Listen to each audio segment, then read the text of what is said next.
ये बात उन दिनों की है जब बुद्धा मरवन में अपना समय व्यतीत कर रहे थे। इस समय तक बुद्धि की प्रसिद्धि दूर दूर तक फैल चुकी थी। बहुत दूर दूर से लोग अपनी चिंताओं और परेशानियों का समाधान खोजने आते थे।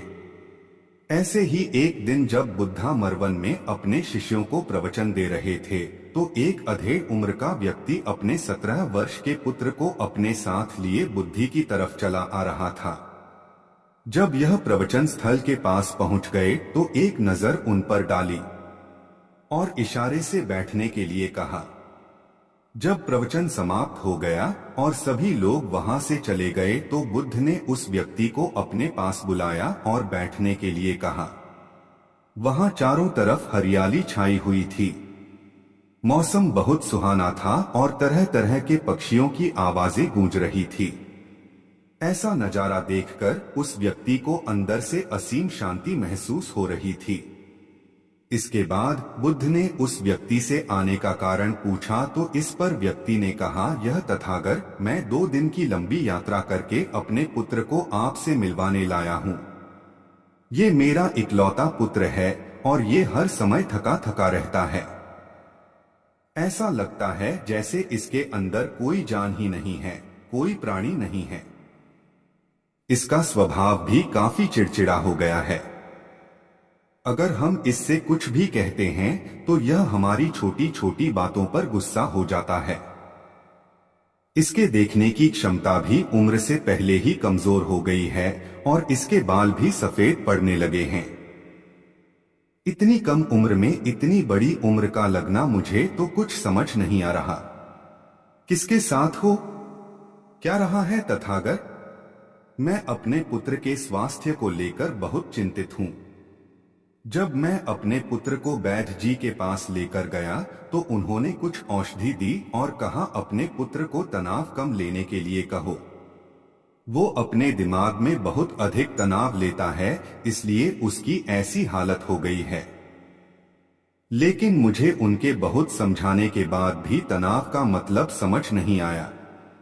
मुझे नहीं पता कि तनाव होता क्या है, यह किन कारणों से आता है और उसे कैसे अपने पुत्र के दिमाग से निकालूं, लेकिन मुझे सबसे पहले तो ये समझना है कि तनाव होता क्या है। इसीलिए तथागत मैं आपके पास आया हूँ, कृपया आप मेरी समस्या का समाधान कीजिए।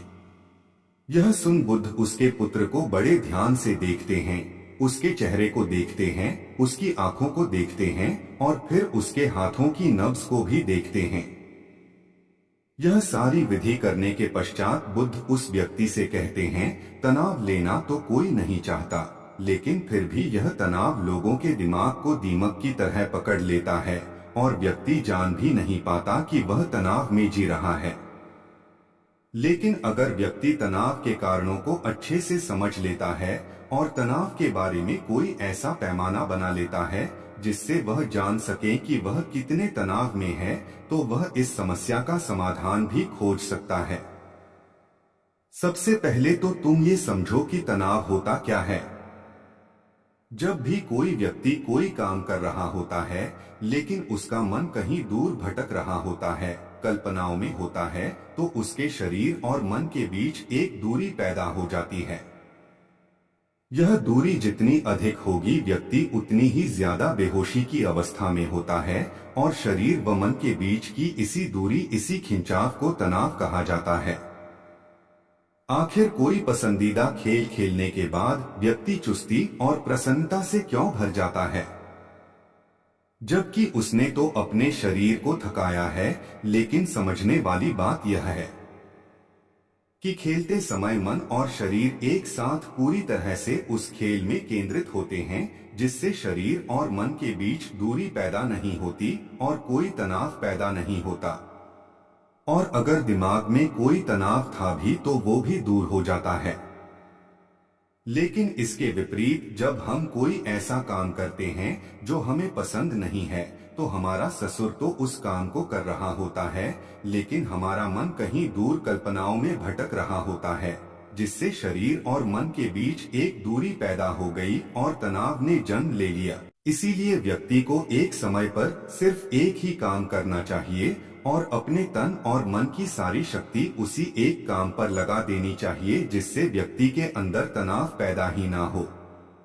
इसके बाद बुद्ध ने कहा, तनाव पैदा होने के मुख्य 8 कारण होते हैं और जिसने इन कारणों को समझ लिया वो जीवन भर तनाव मुक्त रह सकता है। मुख्य कारणों में सबसे पहला कारण है अति महत्वाकांक्षी होना। महत्वाकांक्षी होना अच्छी बात है, लेकिन क्या कभी आपने इस बात पर ध्यान दिया है कि इंसान के लक्ष्य कभी पूरी ही नहीं होते। उसका एक लक्ष्य पूरा हुआ नहीं कि वह दूसरे की तरफ भागने लगता है, दूसरा पूरा हुआ तो तीसरे की तरफ, और इस तरीके से वो अपने लक्ष्यों को पाने के लिए जिंदगी भर गोल गोल घूमता रहता है। इसीलिए जो व्यक्ति अति महत्वाकांक्षी होता है, जिसने बड़े बड़े लक्ष्य बनाए होते हैं, वह वर्तमान में कभी रह ही नहीं पाता। उसका मन सदैव भविष्य की योजनाएं बनाने में ही व्यस्त रहता है। उसका शरीर तो वर्तमान में रहता है, लेकिन भविष्य में ही रहता है, जिससे मन और शरीर के बीच दूरी पैदा हो जाती है और वह तनाव भरी जिंदगी जीने लगता है। बुद्ध के मुंह से यह बात सुन उस लड़के ने कहा, बुद्ध, तो फिर इसका मतलब है कि हमें लक्ष्य नहीं बनानी चाहिए, क्योंकि लक्ष्य बनाना भी तो महत्वाकांक्षा ही है।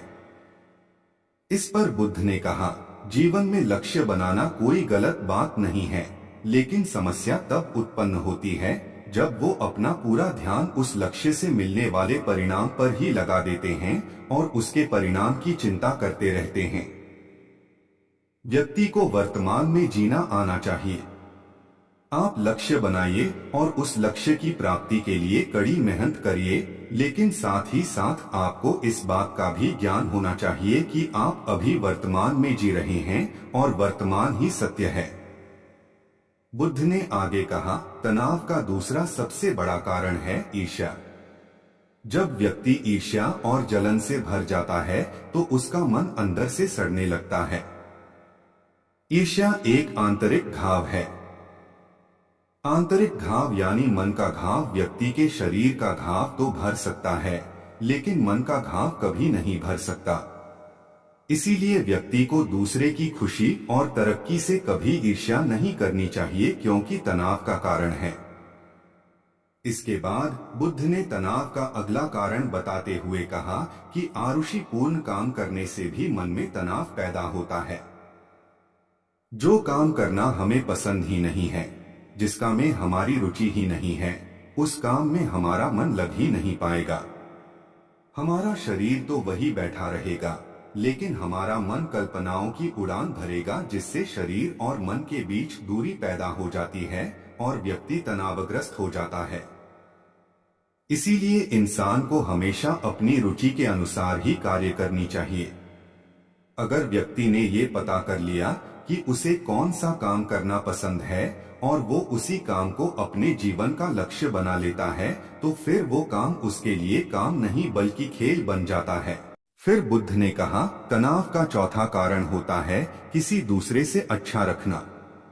बुद्ध ने उस व्यक्ति की ओर इशारा करते हुए कहा, एक पिता होने के नाते तुम्हारी अपने पुत्र से बहुत सी अपेक्षाएं होंगी कि तुम्हारा पुत्र एक बहुत ही कामयाब इंसान बने, तुम्हारा नाम रोशन करे, जैसा तुम चाहते हो उस तरह का जीवन जिए, तुम्हारी हर बात मानी।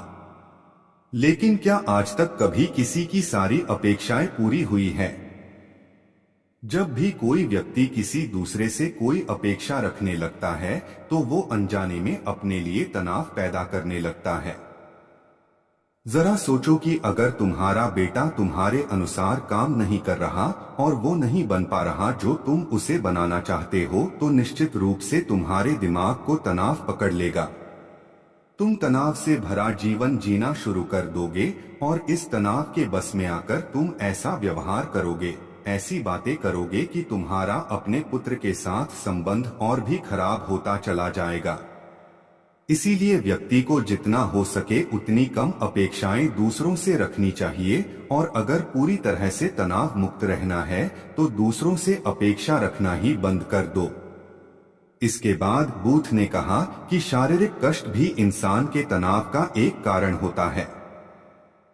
जब व्यक्ति किसी शारीरिक पीड़ा से गुजर रहा होता है तो उसका पूरा ध्यान बस अपने उस शारीरिक दर्द पर होता है और वो पूरे दिन बस उसी के बारे में सोचता रहता है, जिससे उसका मन दुख के विचारों से भर जाता है और ऐसी स्थिति में व्यक्ति तनावग्रस्त रहने लगता है। यह सुन उस व्यक्ति ने कहा कि हे बुद्ध, शारीरिक दुख तो किसी भी व्यक्ति को हो सकता है, तो फिर क्या हुआ? व्यक्ति जीवन भर तनाव में ही जिएगा? इसका जवाब देते हुए बुद्ध ने कहा कि इंसान को ये बात समझनी चाहिए कि हमारा जीवन दुखों का आधार है। जैसे जैसे हमारा जीवन आगे बढ़ता है, इसमें दुख आते हैं, बीमारियां आती है और फिर अंत में मृत्यु भी आती है, तो बीमारियां इंसान के जीवन का अभिन्न अंग है। कोई इनसे बच नहीं सकता। बस किसी किसी के जीवन में ये समय से पहले आ जाती है तो किसी के बाद में पढ़ाती सबको है। जब इंसान का मन इस बात को अच्छे से समझ लेगा तो फिर वह अपनी बीमारी के बारे में सोच सोचकर ज्यादा तनाव नहीं लेगा, क्योंकि यह हमारे जीवन का अभिन्न हिस्सा है और इसके लिए व्यक्ति को शारीरिक रूप से भी अभ्यास करते रहना चाहिए। अपने जीवन में व्यायाम और स्वस्थ जीवन शैली को भी जगह देनी चाहिए। इसमें दुख आते हैं, बीमारियां आती है और फिर अंत में मृत्यु भी आती है, तो बीमारियां इंसान के जीवन का अभिन्न अंग है। कोई इनसे बच नहीं सकता। बस किसी किसी के जीवन में ये समय से पहले आ जाती है तो किसी के बाद में पढ़ाती सबको है। जब इंसान का मन इस बात को अच्छे से समझ लेगा तो फिर वह अपनी बीमारी के बारे में सोच सोचकर ज्यादा तनाव नहीं लेगा, क्योंकि यह हमारे जीवन का अभिन्न हिस्सा है और इसके लिए व्यक्ति को शारीरिक रूप से भी अभ्यास करते रहना चाहिए। अपने जीवन में व्यायाम और स्वस्थ जीवन शैली को भी जगह देनी चाहिए। बुद्ध के मुंह से यह सारी बातें सुनकर उस व्यक्ति ने हाथ जोड़कर कहा, बुद्ध, मेरा पुत्र तो अभी मात्र 20 वर्ष का ही है और इसमें अभी इतनी समझ भी नहीं है कि यह आपकी बताई सारी बातों का एक साथ पालन कर सके। आप कृपया करके तनाव मुक्त रहने का कोई आसान सा तरीका बता दें जिससे मेरा बेटा उसका अनुसरण भी कर सके और तनाव मुक्त भी रह सके। उस व्यक्ति की यह प्रार्थना सुन बुद्धि ने कुछ सोचते हुए जवाब दिया, अगर तुम इतनी सारी बातों का पालन नहीं कर सकते तो इसके लिए एक बहुत ही आसान विधि है। तुम एक बार में एक काम को करने पर ध्यान लगाओ। भी काम कर रहे हो उस समय पर सिर्फ उसी काम को करो, सिर्फ उस पर ही अपना पूरा ध्यान लगाओ और अगर तुम्हारा मन इधर उधर भटक जाता है तो जैसे ही तुम्हें याद आए उसे वापस फिर उसी काम में लगा दो। ये सबसे आसान और अच्छा तरीका है तनाव मुक्त रहने का। जब तुम भोजन करो तो उस समय सिर्फ भोजन ही करो, उसके पूरे स्वाद का आनंद लो, उसी अनुभव करो। जब चलो तो अपना पूरा ध्यान सिर्फ चलने लगा दो। इससे तुम्हारा मन और तुम्हारा शरीर दोनों एक जगह पर केंद्रित रहेंगे। दोनों के बीच दूरी पैदा नहीं होगी, जो कि तनाव का मुख्य कारण होती है। दोस्तों, आज की युवा पीढ़ी एक ही समय पर दो तीन काम करने के आदी हो चुकी है, जैसे फोन पर बात करते हुए गाड़ी चलाना, खाना खाते हुए टीवी देखना, ये फोन चलाना और फिर इनकी शिकायत रहती है कि मैं तनाव में जी रहा हूँ, मेरा मन शांत रहता है, मैं चिड़चिड़ा सा हो गया हूँ। जब कोई व्यक्ति एक ही समय पर तीन काम करेगा तो तनाव पैदा होना तो स्वाभाविक है, क्योंकि दिमाग तो एक समय पर पूरा ध्यान लगाकर सिर्फ एक ही काम कर सकता है। पूर्ण रूप से एक ही समय पर दो कामों पर ध्यान कभी नहीं लग सकता। इसीलिए जहां तक संभव हो सके एक समय पर सिर्फ एक ही काम करने का प्रयास करें, वो भी पूरे ध्यान के साथ।